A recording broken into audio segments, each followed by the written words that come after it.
साला पर इंसाइक्लोपीडिया जी दुनिया में भलीकार। अज पाण छा पढ़दासीं? अज पाण मोड पढ़दासीं। मोड आहे छा?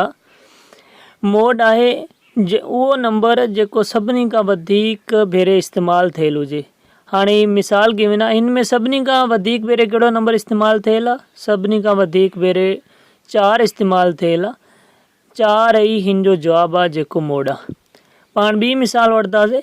ॿी मिसाल में ॾिसो त को बि नंबर हिक खां वधीक भेरे लिखियलु आहे। को बि नंबर हिक खां वधीक भेरे न आहे लिखियलु, हिन करे हिन में को बि मोड कोन्हे। ठीकु आहे, हिन में को मोड आहे छा? न, को बि मोड न आहे। हर नंबर हिकु हिकु भेरे लिखियलु आहे, हिन करे हिन में को बि मोड न आहे। जॾहिं नंबर हिक खां वधीक भेरे लिखियलु हुजे ऐं ॿिया नंबर उनखां घटि हुजनि, मतिलबु त जेको सभिनी खां वधीक भेरे लिखियलु हुजे उहो ई मोड आहे। अने वीडियो पसंदि आई हुजे त लाइक बि कयो ऐं असांजे चैनल खे ज़रूरु सब्सक्राइब कयो वीडियो ॾिसण लाइ।